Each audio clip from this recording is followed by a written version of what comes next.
About the most competitive segment of the U.S. car market these days is what they call the mid-size sedan. Camry, Fusion, Accord, and that's also where the Altima plays. The all-new Altima. But does it play hard enough? Let's drive this 2013 Altima SL and check the tape. Now, as you can see, this new Altima is really new. They've done a lot to get rid of the kind of rental car doughy look it used to have. But bear in mind, we're driving an SL, top-end trim. They won't all look this good.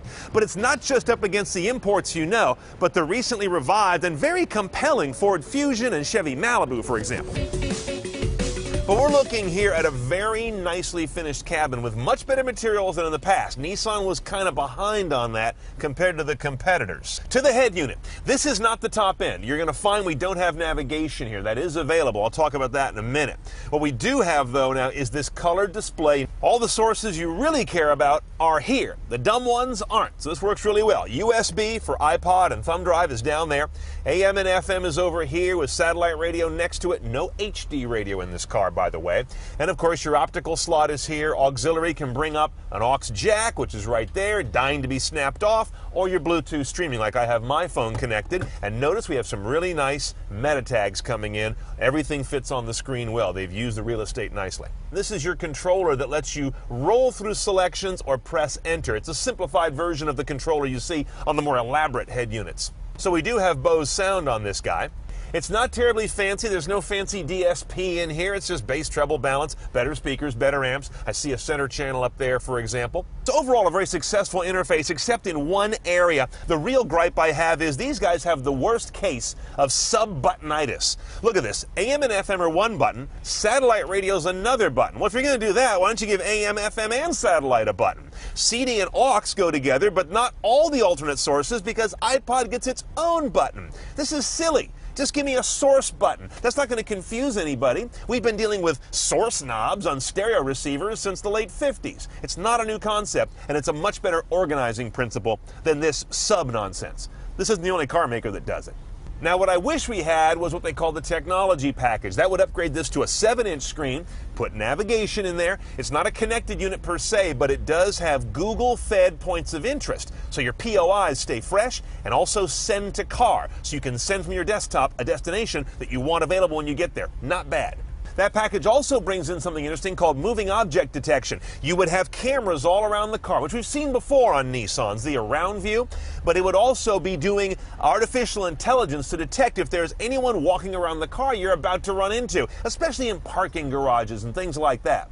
Now, the other screen in this car is this one between the gauges here. Finally, a beautiful helper LCD in an affordable Nissan.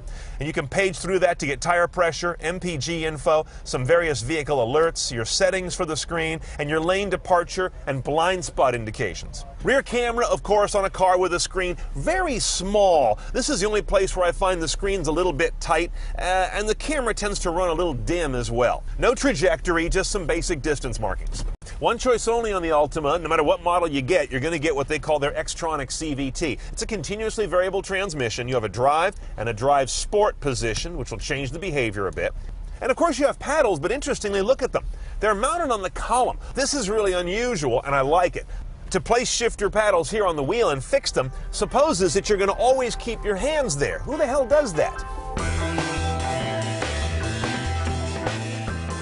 Okay, under the hood, it's a Nissan. Follow along with me. 3.5-liter V6. This one sits side saddle, drives the front wheels only. 270 horsepower, 251 foot-pounds of torque. This car weighs about 3,300, but it gets up to 60 in a very nice 5.7 seconds with this bigger engine. There's also a 2.5-liter 4, whole different story. And we're getting 2231 EPA estimates on this car. And part of that MPG, which is pretty good, comes from the fact that this year's CVT has a wider array of ratios it can synthesize, if you will, allowing it to even better keep this engine in the sweet spot.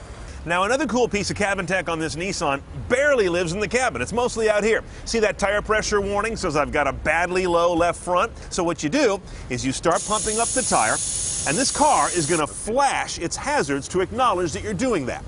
Then when you get to the right pressure, it's going to beep once, and that's when you stop. Let's say you go over, you keep going, you're chatting on your phone or something. It's going to now flash the hazard lights faster, and you're going to get 3 beeps. It gets really upset.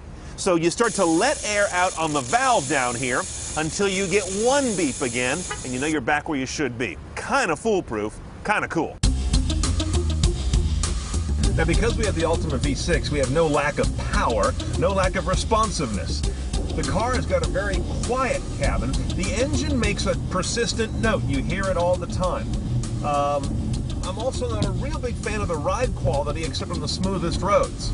It's a firm suspension, that's great, but it's annoyingly transmissive. I'm getting too many little, those little potholes that big. I don't want to feel those. I'll bet they do a recalibrate next year to soften up the ride. Steering feels great, it's not over-assisted, and a really comfortable cabin. They've done a nice job keeping it spacious. There's good shoulder room, not a lot of fall in here on this line of the body to make you feel claustrophobic. And these seats really are some of the nicest I've driven in a while. Okay, pricing a 2013 Altima SL top stack $31,290 with destination rolled in. There's only one option you've got to get to go CNET style, and you will do this because it's a scorching deal. That tech package, it's only $1,090 to get you 7-inch navigation with Google POIs and send to car. You're also going to end up with lane departure warning, blind spot warning, and the multiple cameras around the car that do object detection. It sounds like a typo at that price, but it's a nice package on this car.